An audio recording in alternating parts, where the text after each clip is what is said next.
Hey, what's up guys, this is Astranox, showcase of Fairytale Tenebria in Arena, and I'll review her at the same time. So let me talk about her skills, memory imprint, and show you guys her stats and her gear, as well as the stats of the other heroes in the teams. Here we go. My Fairytale Tenebria only has +3 skill ups into her skill 3. That's all you really need for control. If you want more damage, yes, you can, skill her up for PvE content, more chances to land poison effects, then increase her to +4 here. Now her skills, right? Skill 3 deals damage. That's a problem versus counterattack.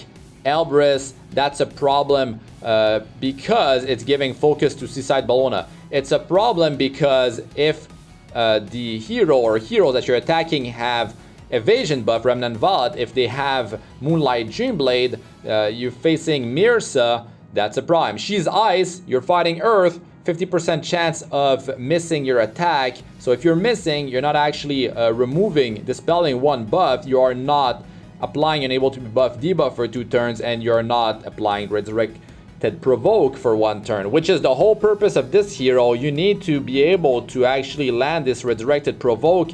That's the whole point of her kit. She's able to dispel 1 buff, which is great. So that means you can deal with teams which don't have Fallen Cecilia or Bastion of Perlucia barrier to protect the immunity set on heroes, which is like the barrier will be the first thing that will be dispelled. So keep that in mind. If immunity sticks on the enemy team, well, you cannot apply Unable to be buff debuff, you cannot apply Resurrected Provoke, which is gonna be counterintuitive. So yeah, her damage is not so high. If I had the skill up, she would be dealing more damage. If she was on her own artifact, she would be dealing fixed damage, which cannot crit, and crit damage, well, will not do anything. Her passive, her skill number 2 wildcard, will only activate Shuffle when an ally is attacked if the enemy has Provoke or Resurrected Provoke. So if they don't have that, it will not be triggering. And Shuffle can only trigger once per turn. The thing is, this attacks everyone, and it applies a random debuff for 1 turn. So random debuffs, you got Silence, you got Decreased Defense, and you got Unhealable. These are pretty powerful debuffs actually, but Provoke or Resurrected Provoke needs to be on the hero that attacks someone on your team for it to trigger. Now, a successful attack inflicts additional damage when the target is inflicted with Provoke or Resurrected Provoke. So that additional damage is not even happening if the target doesn't have Provoke or Resurrected Provoke. So in PvE content versus Wyvern, Wyvern is immune to all Provoke and Resurrected Provoke, immune to that. So you can't even get the damage based on the target's max health out of the passive because of that. You only have the Unable to be buff debuff, and you only have the poison, which is not too bad actually. Her skill number 1 is a PvE skill, not for PvP. You can inflict poison, 2 poison effects for 1 turn each, 45% chance with the skill ups. And the Soulburn is actually pretty powerful. Soulburn grants an extra turn, so she's going to be able to reduce the cooldown of her skill 3 by an additional turn. So that's pretty good, allowing her to cycle faster in PvP. So that's definitely something you can put to good use for PvP content. Her Imprint release for the team is actually quite good. A lot of health for front and back position. For the Imprint concentration for herself, effectiveness is just perfect. That is what you need for this hero, so that's great. I've built Fairytale Tenebria on speed hit. You should have her on speed immunity, especially if you don't have a combat units booster and you're going to be going first. So yeah, make sure you have her on immunity. So her stats, I opted for quite a bit of speed, nothing insane. You could have her with super high speed and effectiveness. It's going to be hard to build for. You could surprise some teams in World Arena that way, and you could definitely turn the tide of the battle because of that. And yeah, I mean, her gear is nothing super crazy.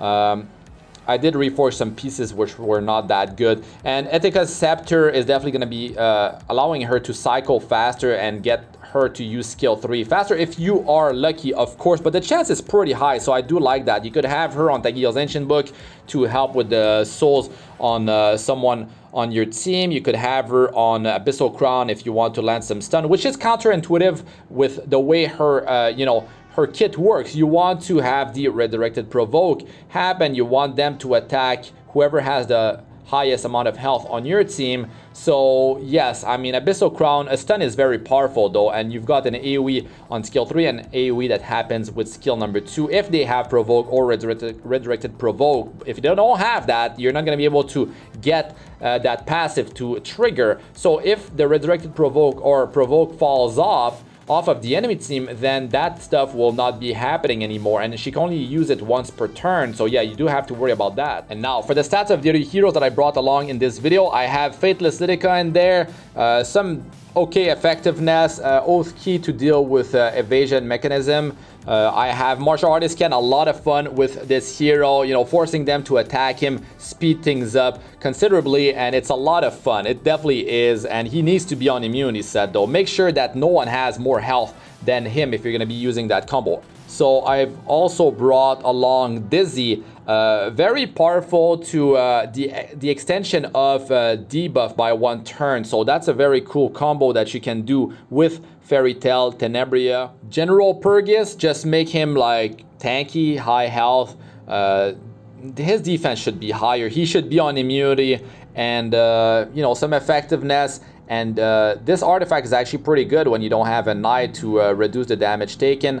And also, like, you could have him on a counter set, because if redirected provoked heroes are attacking him and he, you know, counter attacks with an application of provoke, that is actually pretty solid right there, which will increase your chance to get those S2 to trigger more often from Fairytale Tenebria. I've used Rowana as well. These are her stats. Shooting Star Caides enables some really cool stuff because of her skill number 2. If the target is alive, immortality, and 2 random buffs for 3 turns. And finally, the stats of my Desert Jewel Bazaar. Let's do some arena. Okay, this combo here, we got Desert Jewel Bazaar dealing with Ceres, and then we will do some cool stuff. Okay, hopefully nothing gets resisted. That 15% innate resist with Tenebria is a problem, of course. And what about evasion? Evasion is a problem. It's Scepter actually triggered here, but her stuff is not on cooldown. Okay, let's use this thing, right? Let's dispel this invulnerability off of Ceres, hopefully. Come on. Evade. Okay, I mean, it's not too bad. Could have been much worse. So now I'm gonna be buffing ML Caine with ML Caides. So let's use this thing on him and make him immortal. So I was thinking about not going with Sigurd Sight, but I didn't. Okay, extra damage, you know, nothing insane. Nice. He doesn't have the evasion buff anymore. ML Caine would have gone down, but because of the, you know, immortality, it's all good. It's all good. Imagine if he had attack buff. Now, once again, this is actually working out pretty well. Now, I got the combo, right? The combo of ML Caine plus, you know, Tenebria. So that's big. But the thing is, I added something else. ML Caides, making him immortal.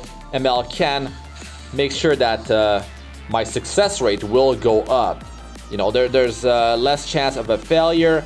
Desert Jewel Bazaar was here to make sure that if at least I don't go first, I'm taking care of the restrict debuff off of from Ceres. So this worked out just fine. And ML Caine, of course, he had to be the hero on my team with the highest health. So I had to make sure that my ML Caides was built with high defense and not that much health. And it was very successful, so let's try some other stuff. In this team, I'm using Fateless Lytica. I need to deal with this barrier. Let's say they had immunity on their whole team. Well, the barrier would be protecting the immunity from the dispelling of 1 buff with Fairytale Tenebria. So by using a hero like Fateless Lytica or maybe Ceres, it's just you're gonna need more speed on the rest of your team. Then yeah, you can you know, take out their immunity. And after that, well, I'll give immortality to ML Caine. So it's a similar team to the one I've used with Desert Jewel Bazaar. It's just that with this one, you can attack a team that does have Fallen Cecilia if they have immunity. So here, let those counter attacks begin. And Oath Key is on my Faithless Lytica in case they have Moonlight Dreamblade. And of course, you know, that was pretty satisfying seeing Remnant Vial blow up like that from the S2 of Tenebria. So yeah, Oath Key is a way to deal with, you know, evasion mechanism. And I mean, I really love this combination. You know, like I've tried it before and it worked great, but the problem is I couldn't get the heroes to attack ML Ken so easily. So with this combination, man, I can force them to attack him. So I love this. It's much faster, much easier. And yo, to be honest, like I've used D.Corvus, I've tried him. The battles, they're too long, man. It's upward of 5 minutes. It is definitely too long for a showcase. It works, but there are a lot of counters for Fairytale Tenebria in the meta in arena defenses. But in World Arena, you could do something, you know. You could ban their F.O.O.L and Cecilia. The problem is, if you build a team too much around Fairytale Tenebria, well, if they ban her, right, in World Arena, then you might be stuck with a team that doesn't function too well together without her, you know. So, few things to worry about, and I did talk about various counters to Fairytale Tenebria, and yeah, there's still a lot of fun to be had, and there's some very fun combos that she can do, but she's definitely a control hero, and yeah, that's definitely where she's gonna shine. In a combo like this, that's definitely a lot of fun. But the problem is I have to refresh a lot. I have to refresh the list of opponents in the arena a ton because all the meta heroes, most of them are very like cancerous. They counter her, or they're just gonna be like super annoying and the battle is gonna last super long. Let me talk about the list of counters for Fairytale Tenebria that I have here, that I wrote here. So elemental heroes, 50% chance to miss against them. You could be using Oath Key or the Unity Guild War artifact to counter some of it. You got the 15% innate resist, which is unfortunately cannot be countered. You've got evasion mechanism, evasion buff, you know, Mirsa, Remnant Violet, Assassin Cartuja. You have to worry about that. Moonlight Dreamblade, you know, you've got Violet's Talisman. Speed teams, since Fairytale Tenebria needs a team revolving around her, you're not gonna have room for speed memory imprints or to really go for the outspeed versus a true speed team. So they can counter her.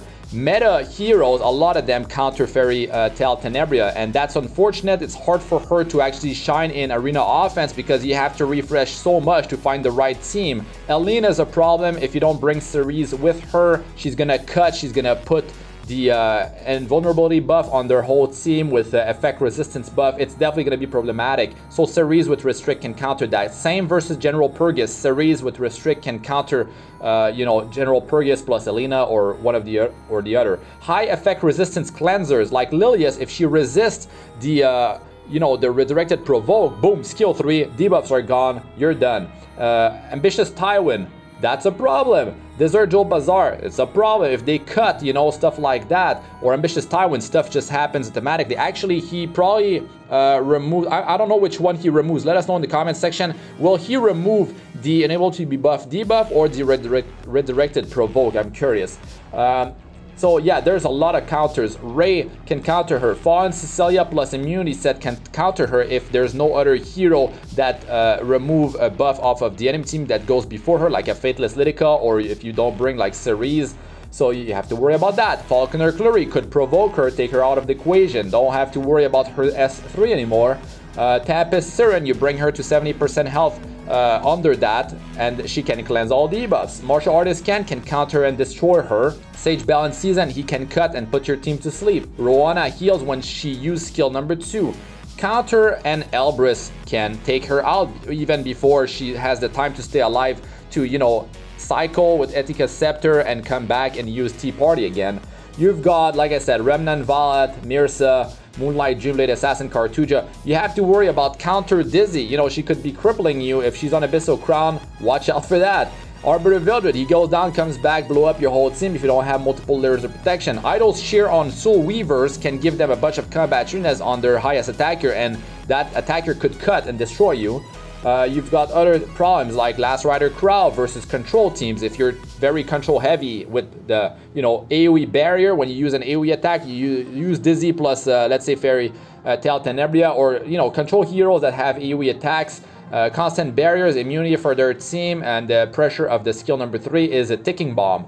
Meta defense counters, Fallen Cecilia as a prime, Rowana, with like I said, the skill 2 giving the healing for their team, Ambitious Tywin, Lilius, Tempest Siren. There's a lot of counters there. But the combos with Fairytale Tenebria, there's some interesting ones. One that I tried, Martial Artist Caine with her, very, very fun, very good. G.Purrgis, I don't have him built, but that sounds very cool. AoE, counter on skill number 2, but the chance is 30%. He's got an exclusive equipment, I believe. I think it increased the chance for that. I'm not sure. I would have to check it. I definitely want to build him and try that out. General Purrgis with her, great boost combat units for the team a bunch of times. D.Corvus, his cooldowns go down. He can use skill 3 fast and blow up someone. The playstyle is too long, 5 minute plus for the battles, too boring for a showcase. You guys gonna fall asleep, but that's definitely a viable counter. Combo. Fire Ravi on a counter set, building Fighting Spirit, and she can blow up the enemy team and stun them with the AoE of skill 3. A very dangerous hero, actually. Ravi would be fun to use. Ceres plus high HP hero to tank to get the provokes into is a good combo. Faithless Lidica plus a high HP hero is a good combo. Soul Weaver with Idol's Cheer, especially if it's powered up to a high level. You're getting a bunch of combat units to a high attacker and you're tanking on that Soul Weaver. High defense tank could just stall, like a fighter Maya getting a defense buff on herself. If she has the highest max health in the team, defense buff automatically happens. So you could have a fast Fairytale Tenebria and a fighter Maya, let's say, that would just tank their attacks no problem and cleanse debuffs. So that's just like food for thoughts, guys. Like, there's a lot of combination, but that's the stuff I did come up with. Let us know what you guys think about Fairytale Tenebria in the comments section. If you enjoyed the video, don't forget to smash that like. If you loved it, consider subscribing to the channel. I'm Astranox. Good luck with all you do. Peace out for now.